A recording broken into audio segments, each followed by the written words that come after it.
What's good? What's good? I'm back. Yours truly, one and only Paul Pickett, host of the Paul Pickett Podcast, aka Triple P, aka the Common Sense Podcast, your source for music, sports, politics, world events, and much, much more. Already got my Snoop Dogg on this morning, so I'm sure y'all know what that means. Yeah, and I got to get to it early every morning when it comes to sports related topics. I got to get there before Stephen A. Smith and Max Kellerman. Oh, my bad, Max Kellerman got fired.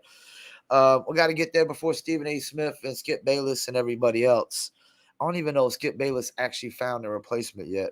We're gonna get into day three of the free agency, and I'm gonna talk a little bit more about probably the James Harden, who he might get traded to, and which I don't think is gonna be a difference maker, and Dame Lillard.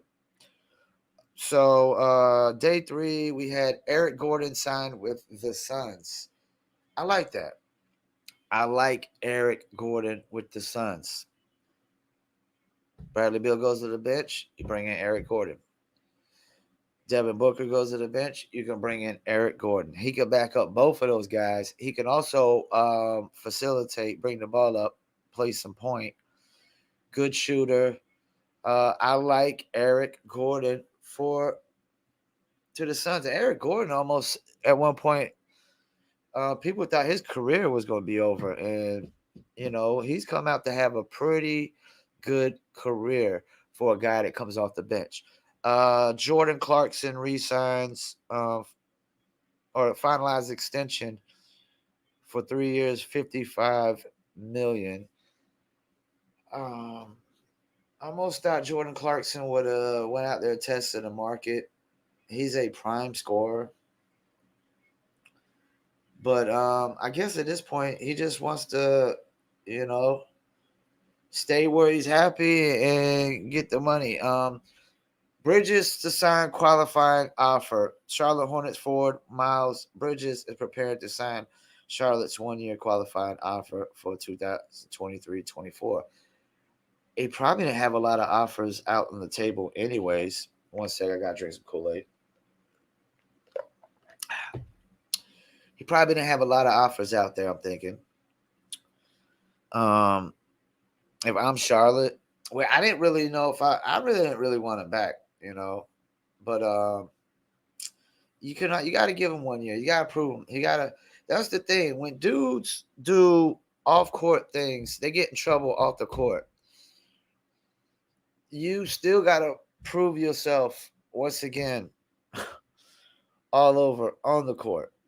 You know, these things go hand in hand. That's why there's a thing called moral clauses in these contracts and whatnot.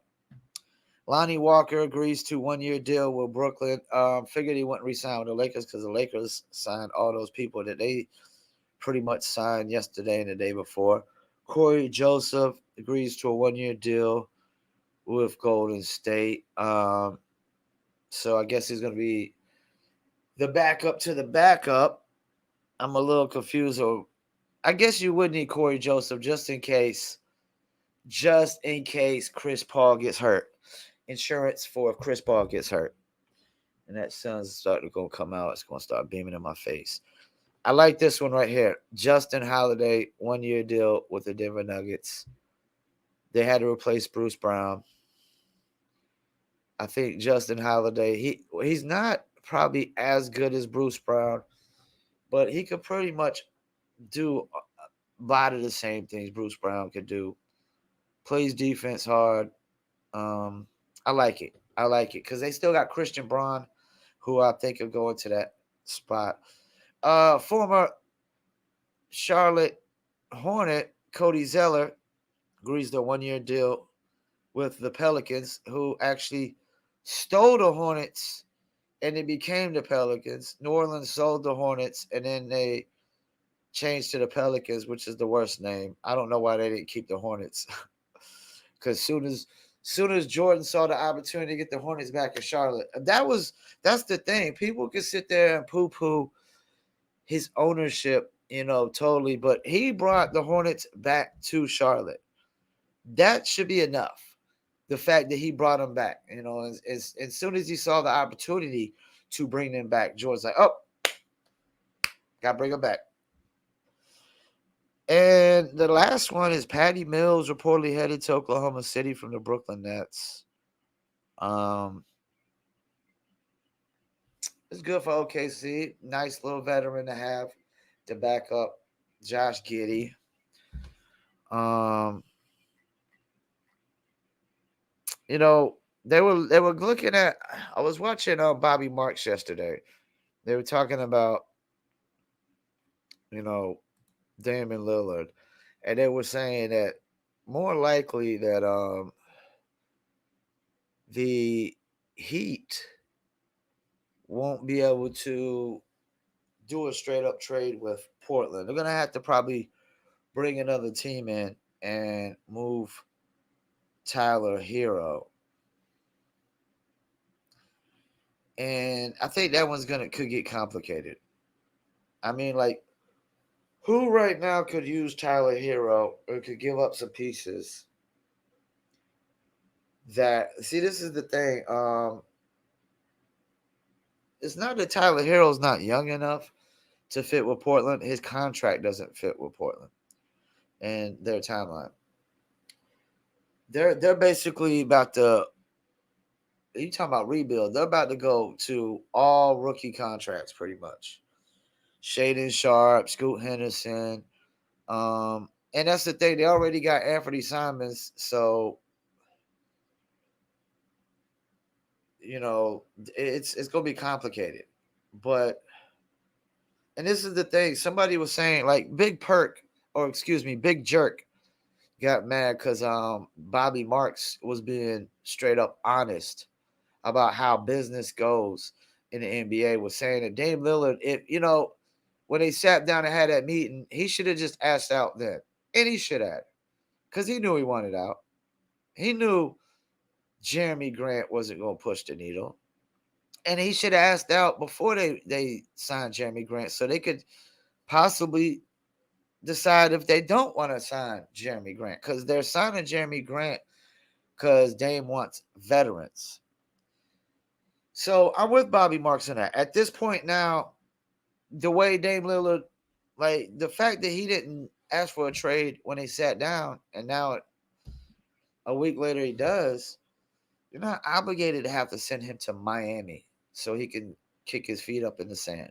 You're not obligated to have to do that, because he should have, did it.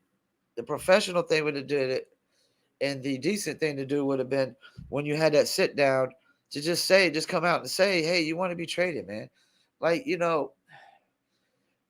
I think this comes from this world we live in where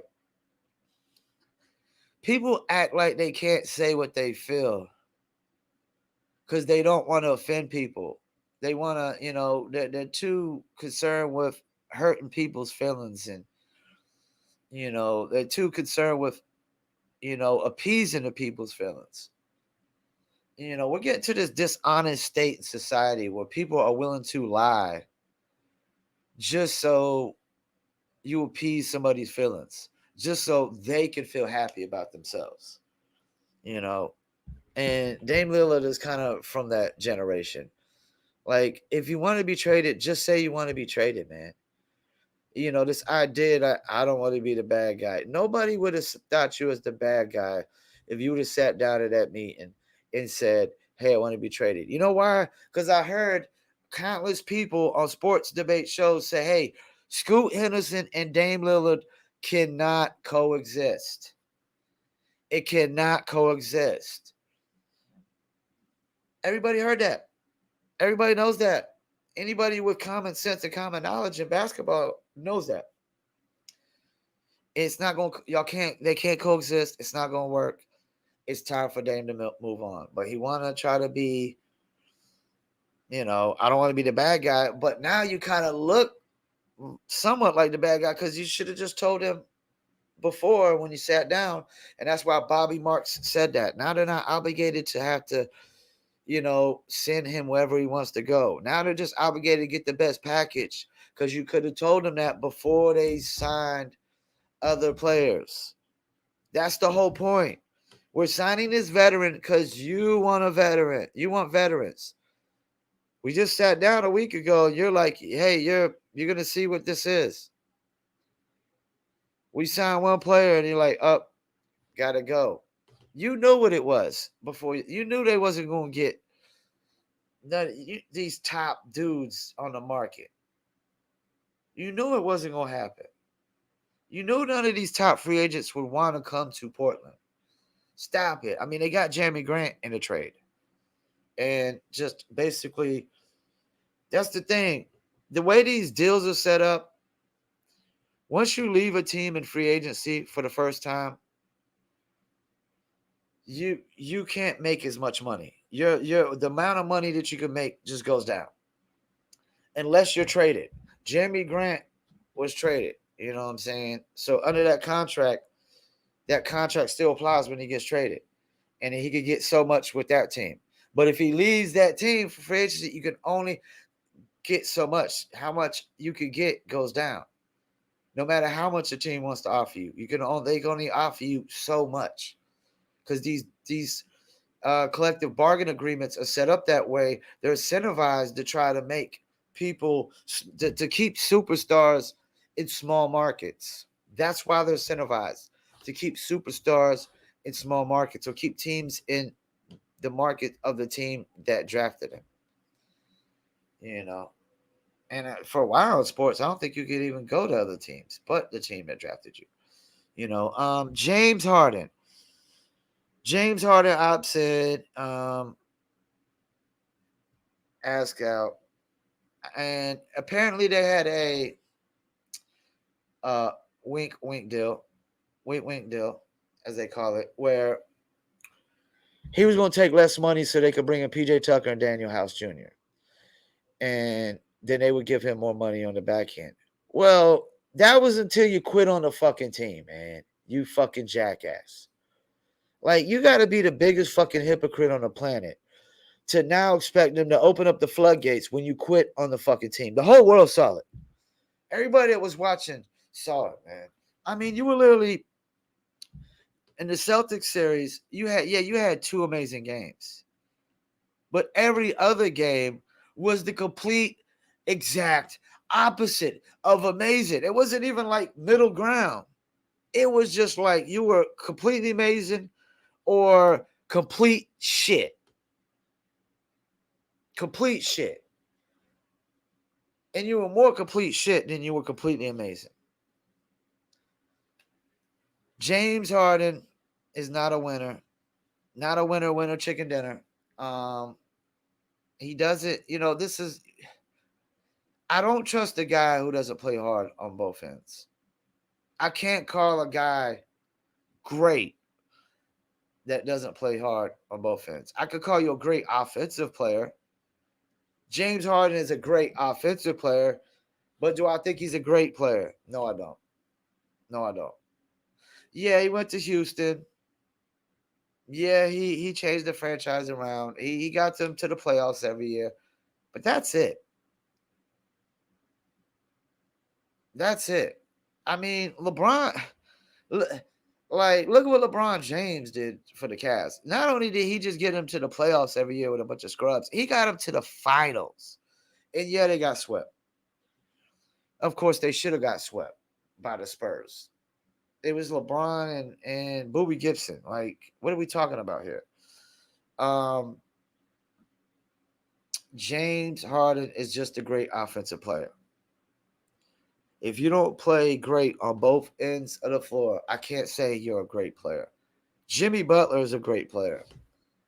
That's why, like, Michael Jordan is the gold standard. You know why Michael Jordan is the gold standard?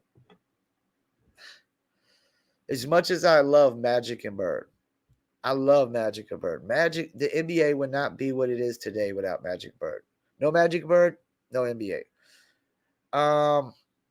Michael Jordan worked probably 10 times harder than Magic and Bird. And maybe he had to. Maybe he just had to. Maybe Michael Jordan's gift wasn't that he could just, he could jump through the gym. You definitely could jump through the gym like Magic and Bird combined couldn't even do. He could jump through the gym. But that's just not enough. That's not enough for you to just win championships. I mean, he had to work on his mid range. He had to work on his defense, his dribbling. Michael Jordan worked on every single aspect of his game tremendously. And then his body, like staying in shape. Like Magic Johnson wasn't, and Larry Bird were nowhere near in shape as Michael Jordan. That's why Michael Jordan is the gold standard. He's the GOAT. Everybody wants to be like Mike because nobody was working out like Mike. Mike was working out like Bo Jackson in basketball. Nobody was doing that at the time. They weren't working out like Bo Jackson in basketball. And Mike come in and just every single aspect of the game. Like Larry Bird was a good defender because he played defense. He dove for everything. He was like Pete Rose. He just played super hard. But Michael Jordan really just played super hard and he just mastered dominant defense. He mastered dominant defense. It's still questionable who was the better defensive player, Pippen or Jordan. We know who the better offensive player was. I know Pippen thinks he was better than Jordan. And if he so much was, he could have just tried to take over games like Jordan. He could have had the mentality that Jordan had. The ambition. I think ambition is the number one thing that's missing in society. Ambition. And Michael Jordan is always going to be the gold standard because, nobody worked as hard as he did until he came in the league.